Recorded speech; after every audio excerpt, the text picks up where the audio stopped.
The next day, the Yankee reveals his hidden network of 19th-century civilization. He posts a new challenge, saying that with 50 assistants on any appointed day he will destroy the entire masked chivalry of the earth. The knights realize he has the power to do what he claims and fall silent for the next 3 years. After 3 years, the country is happy and prosperous, with a flourishing educational system, several newspapers, and widespread equality and freedom. The use of steam and electrical technology is common, and the nobles are given useful employment within the framework of 19th-century civilization. The Yankee continues to work on his plans to overthrow the Catholic Church and get a decree issued for universal suffrage after Arthur's death. The Yankee has married Sandy.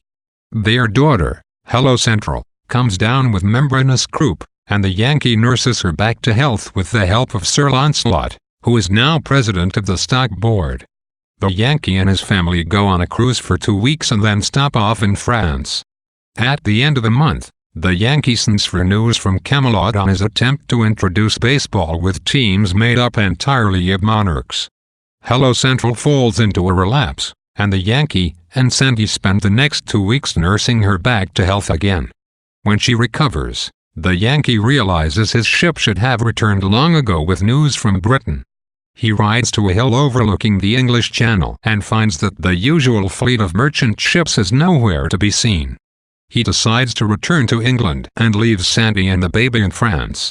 He arrives and finds the whole country quiet and somber and nearly deserted. It has been placed under the interdict of the church. The Yankee finds Clarence in a deserted Camelot. Clarence tells him how Sir Mordred and Sir Aglovale, after being bettered in a stock deal by Sir Lancelot, told Arthur of Guinevere's affair. This led to war between the king and Lancelot and the death of many great knights of the Round Table.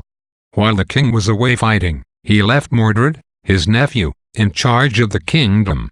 Mordred took steps to cement his power and had the interdict of the church placed upon him. The Yankee was included in the interdict. Mordred and Lancelot met in battle and killed each other. The church has taken power, and Clarence reveals that he has found out the church has been working against them all along and that the doctors who advised the Yankee to take his daughter on a sea cruise were in the church's employ. The church has destroyed the Yankees' 19th-century infrastructure, and the Yankees' trained employees have reverted to their previous superstitious states. Clarence selected a group of 52 faithful boys who grew up under the Yankees' enlightened system and fortified a cave of Merlins containing an electric plant with electrified fences, Gatling guns, and landmines in preparation for a siege. The Yankee issues a proclamation declaring all the old institutions of the monarchy, aristocracy, and the established church to be null and void and calling for the people to assemble and elect representatives to govern them in a new republic. Then, he and Clarence hasten to Merlin's cave. The Yankee sends word to all his factories and centers of civilization to evacuate all personnel, as he plans to blow them up with secret mines connected to the cave with wires.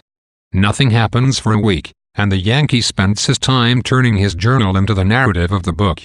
The nobles turn out to wage war on the Yankee and his followers for the church, and it soon becomes apparent that the common people and even the former slaves have reverted to their previous subjugated states and joined the cause. All England turns out to destroy the Yankee and his dream of the Republic. The boys approach the Yankee one day and tell him they cannot fight their own people, but the Yankee has prepared an answer. He tells them that the 30,000 knights will advance first, and when they hit the mines and begin being blown apart, the commoners will desert them, so that the boys will only have to fight the hated nobility. The boys are reassured and return to their posts. The day of the battle arrives, and the knights lead the charge, just as the Yankee foretold. The first wave reaches the line of mines and explodes. The Yankee pushes a button and destroys his network of civilization factories. The smoke clears, and the massed army is nowhere in sight. That night, the knights gather in the ditch created by the explosion in preparation for a sneak attack. The Yankee sneaks out and keeps a close watch on their progress and kills 11,000 of them with the electrified fences. He catches the remainder of the knights between the ditch and the fences and gives the signal for the ditch to be filled with water. They open fire on the knights with Gatling guns, and the knights retreat back into the ditch, where they drown.